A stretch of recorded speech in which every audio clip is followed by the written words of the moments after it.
Good morning সবাইকে। বৈপ্লবিকের আরেকটা নতুন ভিডিওতে আপনাদের সবাইকে স্বাগত জানাই। যারা নতুন সাবস্ক্রাইবার তাদেরকে প্রথমবারের জন্য স্বাগত। আপনারা চাইলে আমাদের চ্যানেলের কন্টেন্ট দেখতে পারেন, যদি পছন্দ হয় তাহলে চ্যানেলটা সাবস্ক্রাইব করতে পারেন। যারা পুরনো সাবস্ক্রাইবার আমাদের তাদেরকে ওয়েলকাম ব্যাক। তো আজকে আমরা যেটা নিয়ে আলোচনা করব সেটা হচ্ছে 2 অগস্টে প্রতি যে পাক্ষিক দেশগুলো বেরোয় মাসে 2টো করে। আপনারা জানেন যে মোটামুটি 2 থেকে 3টে করে ছোটো গল্প দেওয়া হয়, ম্যাক্সিমাম 3টে গল্পই দেওয়া হয় মেনলি। সেখানে অভিনন্দন সরকার এই সময়কার খুব জনপ্রিয় লেখক, ছোটো গল্পকার এবং ঔপন্যাসিক, তার শিউলি পালিয়ে গেছে এই ছোটো গল্পটা বেরিয়েছে। এটা আমি ভেবেছিলাম পড়ব, তার কারণ এই গল্পের ছবিটা আমার কাছে, প্রচ্ছদের যে ছবি, আমার কাছে খুব ইন্টারেস্টিং মনে হয়েছিল এবং মনে হয়েছিল যে একটা বেশ লেয়ার্ড একটা গল্প পাওয়া যাবে, একটা অন্যরকম গল্প পাওয়া যাবে। তো আমি ছোটো গল্পটা পড়লাম। দুটো এখানে ক্যারেক্টার, যদি একদমই স্পয়লার না দিই, ছোটো গল্পের স্পয়লার দেওয়ার কোনো মানে হয় না, মানে বেশি বলারও মানে হয় না, তাহলে স্পয়লার হয়ে যায়, তবুও সেটাকে এড়িয়ে বলার চেষ্টা করি। শিউলি নামক একটি মেয়ে কলকাতা থেকে বেশ কিছুটা দূরে মফস্বলে থাকে। মফস্বলের গ্রামের মাঝামাঝি একটা জায়গায় সে নিম্নবিত্ত পরিবারের মেয়ে এবং বিভিন্ন মানুষের বাড়িতে, বাবুদের বাড়িতে কোট আনকোট কাজ করে সে নিজের সংসার চালায়। এবং শুধু নিজের সংসার নয়, বাবা মা, অকর্মণ্য বড়দাদা এবং ছোটো বোন, এদের সবার দায়িত্বই কিন্তু তার ঘাড়ে। সে সৎপথে পরিশ্রম করে বিভিন্ন বাবুদের বাড়িতে কাজ করে যে পয়সা রোজগার করে তাতেই তার সংসার চলে। তার সঙ্গে নয়নের প্রেম হয়। সে নয়ন আর 5টা ছেলের থেকে আলাদা, আর 5টা ছেলে শিউলির শরীরের দিকে তাকায়, তাকে অন্যভাবে পেতে চায়, অন্যরকম ইঙ্গিত করে, যেটা আমাদের সমাজে একেবারেই নতুন কোনো তথ্য নয়। তো সেখানে নয়ন কিন্তু তার কাছে খুব একটি ভদ্র ছেলের মতন আসে এবং নিপাট ভালো মানুষের মতন প্রেম নিবেদন করে।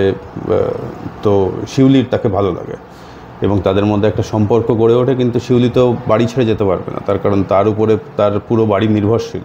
সে তো সংসার করার জন্য, মানে বিয়ে করে অন্য জায়গায় চলে গেলে চলবে না, তাহলে তার সংসার টানবে কে? সেই জন্য বাড়ির লোকের কখনোই ইচ্ছা নয় যে শিউলিকে তারা বিয়ে দেয়। উপায় কী?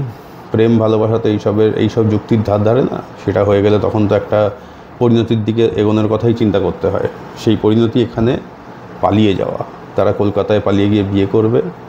কলকাতায় পালিয়ে গিয়ে বিয়ে হলো কি না, কেমন হলো সেই বিয়ে, সংসার কেমন হলো, নাকি অন্য কিছু হলো, সেই সব জানার জন্যই আপনাকে এই গল্পটা পড়ে ফেলতে হবে।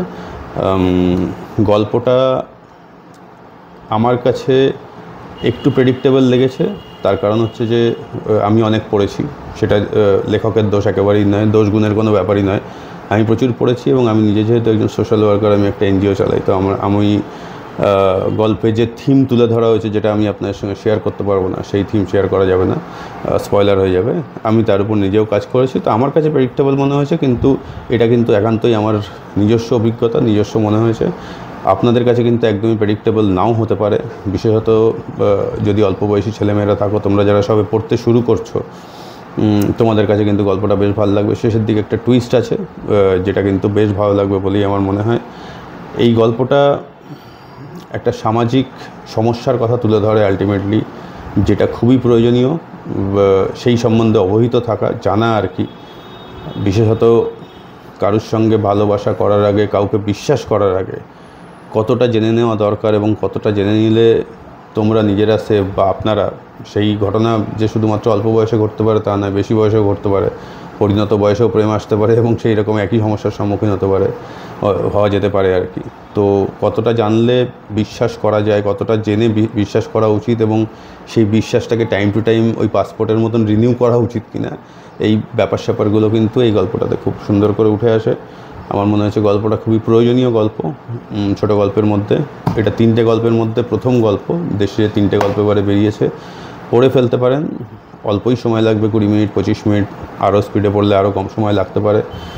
আমার মনে হয়েছে যে প্রয়োজনীয় গল্প। আমি সবসময় খুঁজি যে ভালো গল্প যেরকম জরুরি, তেমনি প্রয়োজনীয় গল্প জরুরি, যেখান থেকে আমরা কিছু শিখতে পারি, আমরা একটু সচেতন হতে পারি, যে কোনো বিষয়ে অন্যকে সচেতন করতে পারি। তো এই হচ্ছে আজকের এই ব্লগটা ছিল। পাশাপাশি এই হচ্ছে আমার খেরোর খাতা, সমস্ত কিছু নোটসই এর মধ্যে করা হয়। আজকে আমি নোটস করতে ইউজ করেছি, যারা আপনারা ফাউন্টেন পেনে ইন্টারেস্টেড, এটা একটা কাওয়েকো এই পেনটার নাম। জার্মানির পেন, যারা ফাউন্টেন পেনে ইন্টারেস্টেড তাদের আমি বলে দিই, পেনটার দাম 3,500 থেকে 4,000 টাকা মতন দাম আছে। তো আমি সমস্ত কিছুই পড়াশোনা সব মাস্টার ডিগ্রি পর্যন্ত বা তার বিয়ন্ড সব কিছুই আমি ফাউন্টেন পেনেই করেছি, আমি বল পয়েন্টে লিখি না। তো আপনাদের মধ্যে হতে পারে যে কেউ ফাউন্টেন পেনে ইন্টারেস্টেড থাকেন, যদি ইন্টারেস্টেড থাকেন বলতে পারেন, আমার ফাউন্টেন পেন কালেকশন নিয়ে একটা এই চ্যানেলে ভিডিও করে দিতে পারি। ইনফ্যাক্ট লিটারেচারের সঙ্গে ফাউন্টেন পেনটা খুব ভালো যায় বলে আমার ব্যক্তিগত মতামত। এটা সবার মতামত অবশ্যই নয়, এটা আমার ব্যক্তিগত মতামত। ভালো থাকবেন, পরের ভিডিওতে দেখা হবে। ভালো থাকুন, ভালো বই পড়তে থাকুন।